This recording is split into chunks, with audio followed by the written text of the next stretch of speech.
Hello again. We are getting closer and closer to the end of history, ending because of the present day. Our topic today is the Catholic Church versus the sexual revolution, especially here in the United States. The sexual revolution uh, happened all over the world. We're going to focus on it in the United States. Um, This picture that you see on the left, by the way, this is a Eastern Catholic or maybe Eastern Orthodox wedding. Part of the rich, I have never been to one, but my brother Dominic has, and he tells me that part of the ritual is that the bride and the groom both get crowned, and then the priest leads the bride and the groom and the best man and the maid of honor in like a dance around the altar of the gospel where they read the gospel. So that's the ritual that you see going on here. This picture on the right, well, it's picture skeletons hugging and psychedelic colors. Yay. All right, so what is the sexual revolution? Well, the sexual revolution, deep down, is a battle over what human beings are made for. It's not just about sex, okay? It starts to be about sex, but it's not just about sex, okay?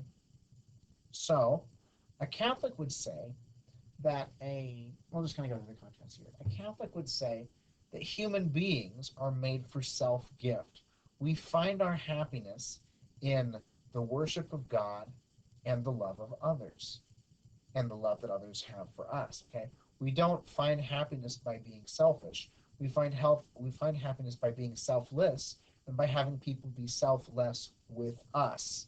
Okay, and this is expressed in marriage and sexuality by placing sexuality inside of marriage, where it's very clear that this is about many things, including the gift that you have to be to each other for the rest of your life, in good times and in bad. The sexual revolution, on the other hand, by taking sex out of marriage, reduces sex to being about pleasure rather than self-gift, and so by extension kind of reduces the human person to being about pleasure instead of self-gift. The Catholic would say that we are made to live and to form families. Um, this is why marriage is permanent. This is why marriage is between a man and a woman, because we're designed for families. Families don't flourish if marriages are temporary. Families don't happen if marriages are homosexual. Okay? The sexual revolution, by focusing on free love, contraception, alternate forms of sexual intercourse, no fault divorce even, is taking sex out of the family and is making it something that is made for our pleasure, something that we can use the way we choose rather than in a way that's for family, making pretty much everything other than family impossible. Catholics, we believe we're made for commitment. We're not made to just kind of go around doing whatever we want. We're meant to give ourselves to something in commitment. This is what a vocation is. Someone who commits to one vocation is by extension not committing to certain other vocations. I had to choose between priesthood and marriage. Okay, all the other boys in the class are going to have to choose between priesthood and monastery and marriage at some point as well. Okay, most of them will probably choose marriage, and that's okay. But you still commit to something. Okay, and the one who marries commits to a family. Um, and the if sex is not about marriage and family, and it's about pleasure, you don't commit because commitment might get in the way of your pleasure, and free love does not. It's over how many kinds of love are there. Okay, we have talked about this in class before, that there's four kinds of love. There's family love, there's sexual love, there's love of friendship, and there's love of agape, or love of self-gift. Familial love is the love that a parent has for their children, that children have for their parents, that siblings have for each other. It's the love of something because it's familiar, because it's old. Sexual love, of course, you know what that is. It's the love for something other than yourself that draws you to it through its marvelousness. The love of friendship is the love of the things that are like yourself. When you when you meet someone who is like you in such a profound way that you feel that instant connection, and the way that you're alike is through your admiration of something else.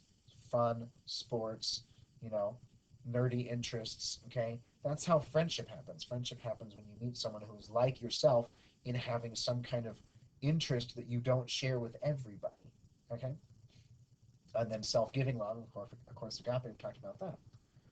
But if you reduce sex to, if sex is all about pleasure, then all of a sudden, all of the other loves start to disappear. Okay?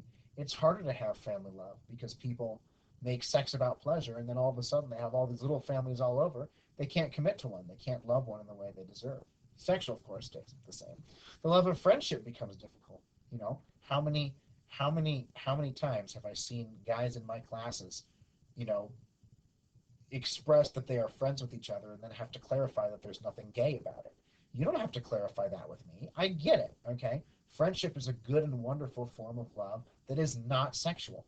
But in these days where sex is about pleasure and the pleasure of sex can be had with anyone you want, same sex or opposite sex, all of a sudden, all these guys all of a sudden have to clarify, okay, guy, okay, man, I love you, but not in that way. And that's in a way really tragic, okay? And it's hard to imagine it otherwise because none of us remember a time before the sexual revolution. But that time did exist. There was a time when men could be friends and women could with men and women could be friends with women. They didn't have to clarify that they weren't gay because, sex wasn't about pleasure. It was about, you know, family and love and self-gift, and there were many kinds of love. And of course, God, we would say we are made for happiness and also sadness. There's tragedy in life, there's loss that happens, there is suffering. Okay? But if the focus is on pleasure, it ends up destroying happiness. Don't believe that? Spend a week with me, and I will show you all kinds of people who have taken happiness out of their life by choosing sexual pleasure over their own happiness. All right, so that's what the sexual revolution is deep down. It also has a timeline. Okay, it didn't happen all at once, and it's still in progress, or regress. Okay, you could probably say that the sexual revolution began in 1930 at what was called the Seventh Lambeth Conference. The Seventh Lambeth Conference was a conference of bishops from the Church of England, which happened regularly. Lambeth Palace is the name of one of the residences of the Archbishop of Canterbury, the head of the Church of England, kind of like the Anglican Pope. And in the Seventh Lambeth Conference in 1930, the Church of England decided that it would proclaim that contraception was no longer forbidden, that people could use the contraceptive devices that existed at that time without sin. Back in those days, probably the only things available for contraceptions were, condoms and withdrawal and things like that. Okay. But after the Anglicans fell, the other Protestant denominations started to follow suit. Okay. Until nowadays, there are almost no Protestant denominations that say that contraception is a sin. Almost none. There's a few, but they're small. Okay. That was step one. Step two happened in the 1960s. In the 1960s, the birth control pill and the IUD were invented. Now, obviously, contraception already existed. There were condoms, there was withdrawal. But the thing about the birth control and the IUD was that no one had to know that you had them. Um, you know, if a woman wanted to use contraception before the 1960s, she had to give her husband a condom or something. Okay? And he would know, she would know. It was bothersome. Birth control pill, she takes a pill in the morning, she goes and does whatever she wants with whoever she wants. Nobody's the wiser. Nobody ever knows. They're like, oh, you guys, I just got lucky. She didn't get pregnant. Okay? The IUD is similar. The IUD, the intrauterine device, is something that goes into the womb that irritates it so that it can't, conceive children. Okay? But it's not something anyone other than the woman has to know about. The 1960s was also the summer of love. The summer of love is kind of a meme that encapsulates the whole period. Okay, the summer of love, as a historical event, was a specific summer in San Francisco when a bunch of people who realized that with contraception they now basically had freedom to have sex with whoever they want, kind of hung out in San Francisco, did a lot of cultural activities, and also had a lot of sex. Hence the summer of love. We would call them probably hippies. Okay, hence the psychedelic colors on the first slide. 1973, we have probably the most tragic event in the sexual revolution, and that is the two Supreme Court cases, Roe versus Wade and Doe versus Bolton, in which the Supreme Court of the United States said that abortion was a constitutionally guaranteed right in all 50 states of the United States. Before 1973, abortion was permitted in some states and forbidden in others. In 1973, it was mandated that every state had to allow for abortion. Um, they basically, by the way, manufactured this. There was no legal reason for them to decide in this way. The Supreme Court just decided that that's what they were going to do. So it really rests on a very shaky legal basis. But hey, it's the Supreme Court. What are you going to do until you take control of the Supreme Court, right? The 1980s is when internet pornography first started to become accessible. Not nearly as much as it is now, of course, because the internet barely existed in the 1980s, but it was beginning. Okay? Pornography, by the way, has always existed. They found pornography in Pompeii when they excavated it after the, 1,000 years of Vesuvius ash. Okay, but internet pornography obviously needed the internet to exist. 2015, which some of you may even remember, we had the Supreme Court case Obergefell versus Hodges, in which the Supreme Court declared that every state had to accept same-sex marriage as a type of marriage. Before 2015, it was like abortion, state by state. Nebraska did not have it. 2018, we had our first Obergefell versus Hodges court case, Masterpiece Shop versus Colorado Civil Rights Commission, in which this was a famous case in which a baker who refused to bake a cake for a same-sex wedding was sued for discrimination. I think he eventually won his case, but the very fact that they could bring the case against him was scary. Okay.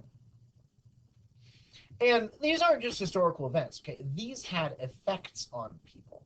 Okay, from 1940 to 2010, so 70 years, the number of out-of-wedlock pregnancies in the United States has gone from about 100,000 to 1,600,000, a 1,600% increase. The population of the United States has only increased by about 400% in the same time, which means that the amount of out-of-wedlock pregnancies has risen at 4 times the rate of the general U.S. population over the last 70 years. Okay, contraception perhaps prevents having of children. It also encourages sex outside of marriage, and contraception isn't 100% effective, and some people don't use it, and more people are having sex outside of marriage, so those numbers are going to go up. And well, what's so bad about out-of-wedlock pregnancy? I almost can't even tell you because there's so many things. Okay, but let me just put it this way: I work at Cristo Rey Parish. I work with I work with Hispanics, and most of these people are here illegally. And most of them are here illegally because their lives back in the old country are so miserable that they would rather live in the United States illegally than in their home country legally because their life is so miserable. Okay? Now, some of these reasons are related to politics and economics. Okay? There's crony capitalism and there's socialism and there's, other things that make people poor.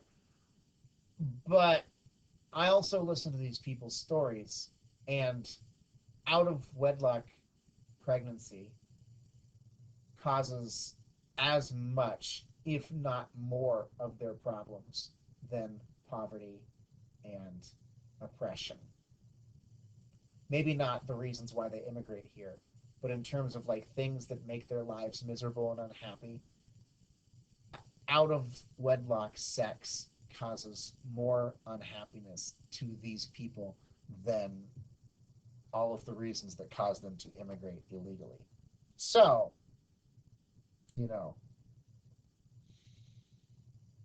there you go. I'd say if you don't believe me, follow me around for a week, but most of these meetings I have with people are private, and I wouldn't let you listen anyway, and you wouldn't learn anything. So anyway, but just trust me, it makes them that miserable. I see it all the time. All right. So the Catholic Church responded. They are the only large religious denomination in the United States that forbids contraception. There's, like I said, a few small Protestant groups. Some groups of Jews would also say that. But large religious denominations in the United States, only the Catholic Church. And Popes John Paul the 23rd and St. Paul the 6th both approved a commission to study the matter of contraception. They wanted to see if it was possible for the Catholic Church to allow some form of contraception, because new forms were being developed, and they're like, hey, you know what? All the other Protestant denominations are looking into this. Let's see what we can do. Okay? And the commission came up with their recommendations, and they brought them to St. Paul the Sixth, and they said, Paul the Sixth, we think contraception should be allowed according to these guidelines. Okay? Paul the Sixth listened very carefully to the commission, and then proceeded to write Humani Vitae, in which he not only continued to forbid contraception, contrary to the recommendations of the commission, but also prophesied, more or less, about what would happen in the world if contraception continued. Okay? This is infallibility at work. Okay, the church has always taught that contraception is not allowed. It's from the book of Genesis that it's forbidden. Even before Moses comes around, contraception is forbidden. One of the names for one form of contraception comes from the Old Testament figure Onan, who practiced it and was smitten dead by God. Okay.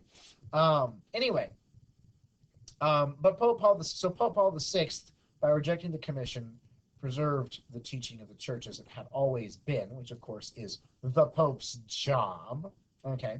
And here's his predictions from Humani Vitae about contraception. Contraception would lead to an increase in marital infidelity. Why? Because you can have sex with someone you're not married to, and no one will know because there will be no pregnancy. It'll lead to a general lowering of moral standards. Why? Because, if someone really wants to have sex with someone and the moral argument isn't working, pregnancy could be a deterrent. And if there's no pregnancy, all of a sudden, all right, let's do it.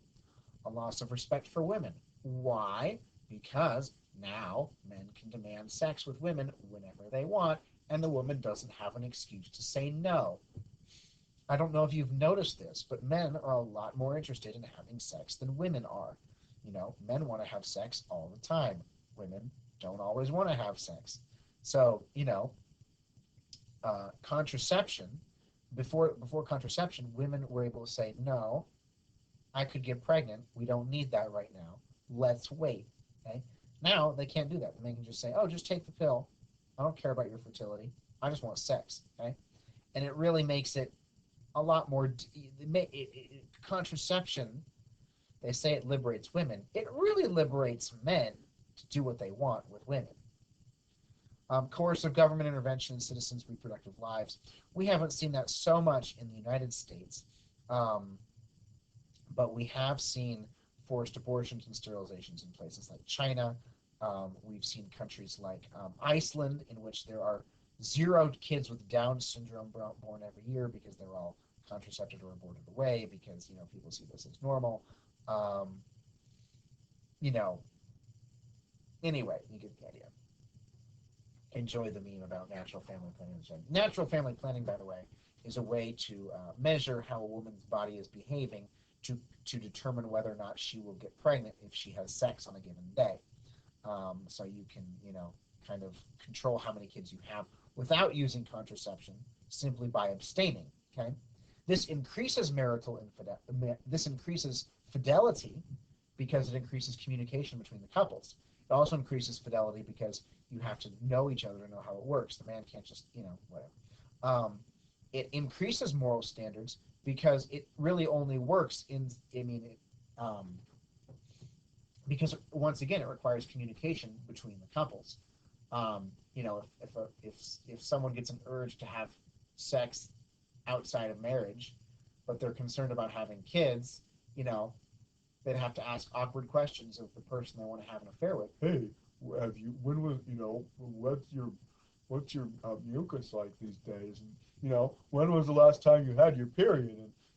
And that kills the romantic moment if you're trying to have a secret affair. It increases respect for women because it forces the man to accommodate himself to the cycles of the woman's body, which she has no control over. Okay? So it actually requires him to respect her body more than just kind of doing whatever you want. And about the government part, who knows? If the government got rid of all our contraceptives, and taught everyone natural family planning. I would be okay with that, but all right. So Pope Paul VI made it very clear: contraception is sinful, and yet 80%, 87% of American Catholics think that contraception is okay. There's many reasons for that, but one of the most notorious reasons has to do with this guy right here on the right of the screen, Father Charles Curran. Maybe he's just Charles Curran, I forget, but he was Father Charles Curran. And Father Charles Curran taught theology at the Catholic University of America, which was and still is probably the most famous of all of America's Catholic universities. Um, and Charles Curran was teaching that it was okay for Catholics to disagree with the Pope about contraception. And of course, the bishops were like, no, you can't do that. You can't teach that. And so they fired him, you know, as they should. Problem is that they just kind of fired him without investigating, without going through the proper procedures. And so he sued for wrongful termination. And the he had a good PR team. He looked like the victim. The bishops looked like the villains. And they put him back on the faculty so as to prevent worse disasters. Okay. And one of the reasons that they were kind of forced to do that is because a lot of Catholic universities were already kind of interested in not listening to the bishops anyway. Not long before the whole thing with Charles Curran, a bunch of Catholic university administrators had met at a place involving, I guess, Minnesota, because they wrote a document called the Land O'Lakes Statement. In the Land O'Lakes Statement, the heads of these Catholic universities basically said that being a good Catholic university gave you a license to basically not listen to your bishop in the name of academic freedom. Okay. That doesn't make sense in a Catholic university, because a Catholic university is a Catholic university. A Catholic university is supposed to, among other things, teach the Catholic faith. The Catholic faith is a subject. It's called theology. And it is bishops and the Pope, not university professors, that get to determine what is in the Catholic faith, of course. And they get that power because they're passing on the faith authentically from Jesus, okay? And he entrusted the faith to them, not to the university professors. University professors didn't exist in the time of the Gospels. And even if they did, the apostles weren't that, okay? The apostles and their successors, who have the actual responsibility for teaching the faith, are the ones who teach the faith, not the university professors. And so when it comes to theology, academic freedom does not mean disobeying the bishops, because then you're no longer teaching Catholic theology. Your academic freedom in that sense literally means you're not teaching your subject properly, okay? But that's not what these university professors thought. And so, and they kind of, you could say, won, and Charles Curran was rehired in the name of academic freedom, among other things, right? And so a lot, not every, but a lot of Catholic universities ended up being very in disagreement with the Catholic Church about contraception, which is part of the reason why this guy is so important and why the number is as high as it is, 87%. Why? Because these universities trained theologians. These theologians wrote books. People read those books, and sooner or later we have cafeteria contraception Catholics. Okay? Pope Francis is not one of them. He's the Pope. He's infallible. Okay? But this is him in a cafeteria for your viewing pleasure. By the way, I heard recently that they took the Indian off the Land O'Lakes butter box, which is kind of sad. She was pretty, but here's a meme instead. All right. Contraception became a big issue again in 2011 when President Obama and the Congress passed the Affordable Care Act. The Affordable Care Act allowed the Department of Health and Human Services to issue a command that contraceptives counted as essential health care that employers over a certain size would have to provide. This is a problem. Why? Because some Catholics own businesses, and some Catholics actually know their faith, and those Catholics realized that they were not allowed to give contraceptives to their employees, even if the Department of Health and Human Services said they did. And people would say, it's a women's rights issue. It's not a women's rights issue. Nobody has a right to sin, okay? If she doesn't believe that a contraceptive is a sin, she can go buy one herself, okay? Or if she believes it's a sin and doesn't care, she can go put herself in hell. Don't make her employer do it. Okay, I'm sorry, I misspoke there. Not everyone who uses contraceptives goes to hell, okay? Some people are ignorant. Some people go to confession and get forgiven, okay? But the fact remains, it is still a mortal sin that a bunch of employers were not interested in committing and were determined not to commit. And one of those employers was a Catholic religious order called the Little Sisters of the Poor. The Little Sisters of the Poor run a bunch of nursing homes on the East Coast. And they're a wonderful religious order, as you can see. Look at those smiles. And the Little Sisters of the Poor, being good Catholic sisters, were determined not to pay their employees for contraception. They weren't going to fire their employees if their employees went out and bought contraception with their own money. The Little Sisters sure weren't going to buy it. Okay, so they sued, and you know the they were going to get shut down. The Department of Health and Human Services is going to be fining them, you know, hundreds of thousands of dollars for not being in compliance with, buying sinful products for their employees. Okay. Um, Supreme Court Justice Sonia Sotomayor, who is not in agreement with the Catholic Church on things like abortion and contraception, but even she recognized that it was not right for the Department of Health and Human Services to force these sisters to violate their conscience, and she granted them an emergency injunction so they could keep on functioning for the time being. Um, so, um, so anyway, the sisters won their case in 2016, but it wasn't over because states tried again with different rules, and the second case with the Little Sisters of the Poor is currently in progress.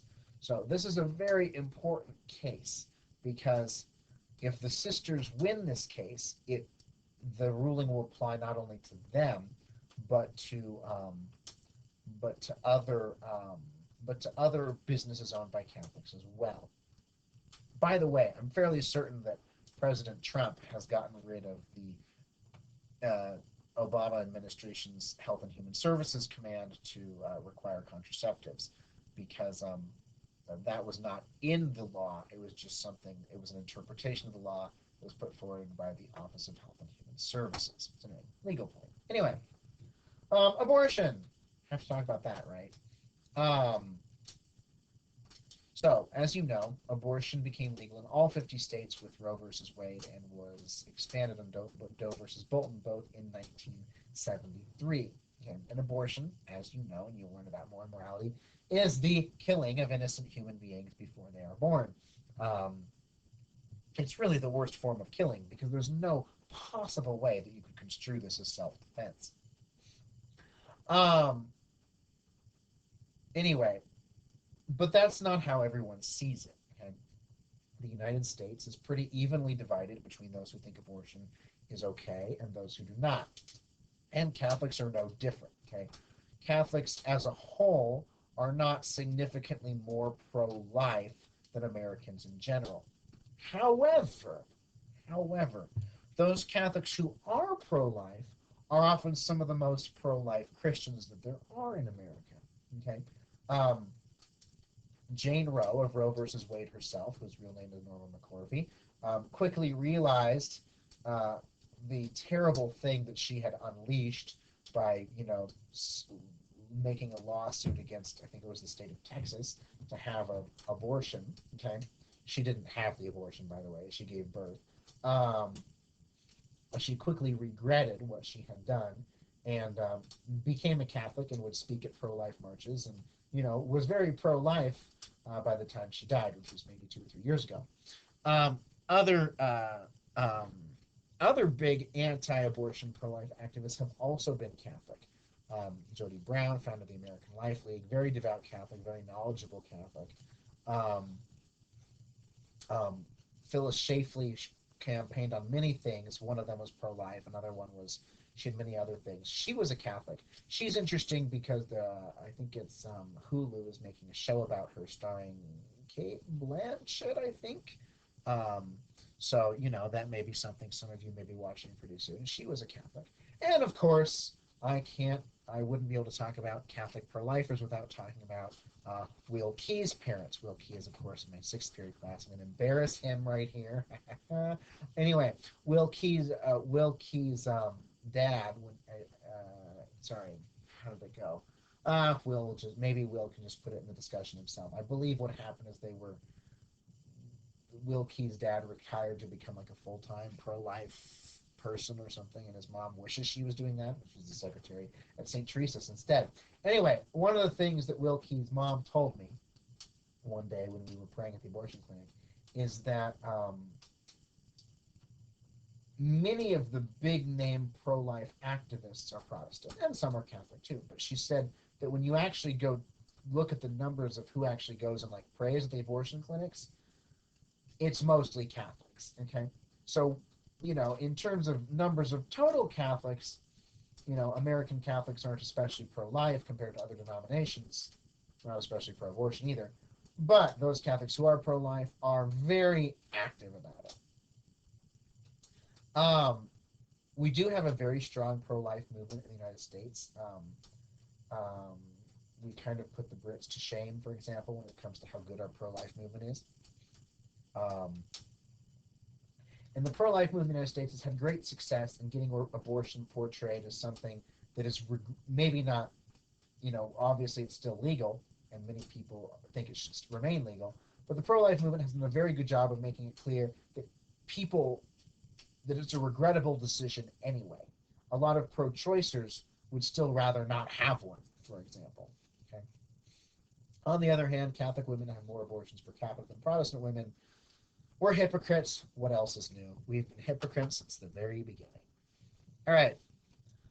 Finally, Catholic Church and same-sex unions. Homosexual activity is not new. Ancient Greeks did it. Ancient Romans did it. It's in the Bible. People were doing it in the Bible times. Tribe of Benjamin almost was wiped out because of it. Okay, but calling it marriage, as in implying that it's the same as regular marriage, is a very recent thing. It didn't exist in Nebraska until 2015 with Obergefell versus Hodges Supreme Court decision, which also, by the way, was kind of like there really wasn't a legal reason to do that. Anyway, um, I would say the Catholic Church, while has done a good job at communicating what we believe, that we think that same-sex activity is bad and that they shouldn't get married, okay? We have not done a good job at reaching the hearts of people, okay? Most of the people who realize that we believe that think we are terrible people and bigots for thinking that. That's kind of understandable because the message they hear is, this thing is bad. They go to hell, which, I mean, it is bad, yes. But we also want people to accept the mercy of God, including people who are doing sinful things, okay? I've probably said this multiple times in this class. Being a homosexual is really no different from being an alcoholic. You have a desire to commit a sin that, not everybody has, and it's bad, but, like, you know, it's just a temptation, like, you know, so you have temptations, like, so does everybody else, right? Um, but for some reason, that's not what people hear most of the time. Okay. Um, Kind of the big discussion with this these days is how are we supposed to treat people that have these kinds of things? And just like anyone else who has trouble with a sin, we love them, we try to help them, and insofar as we can, we treat them like human beings. Okay. The words acceptance and accompaniment are often used to describe that kind of behavior. Unfortunately, Some people will then try to, minimize the sin and like pretend there is no sin and like treat it like it's not a sin. Anyway, it's hard. Um, One of the things that's happened in other countries that has not happened here in the United States with regards to same-sex unions is using what are called hate speech laws in order to suppress discussion of the issues. Okay, so certain countries, the United States does not have this, but some countries have laws against hate speech, and in those countries, if you say that same-sex activity is a sin or same-sex relationships shouldn't be called marriages, you will be told that you are engaging in hate speech and thus breaking the law. You're not engaging in hate speech. You're telling the truth. And the truth can always be told with love if you're diplomatic enough. But apparently, you know, it's not really about love and hate. It's about, power and who gets to decide who has sex with whom. And apparently, religion is not popular in that discussion. All right. Oh, look at the juicy topic we have for next class. Anyway, but right now, we gotta, end the video here. We'll get to that one eventually. All right. Thanks. Bye.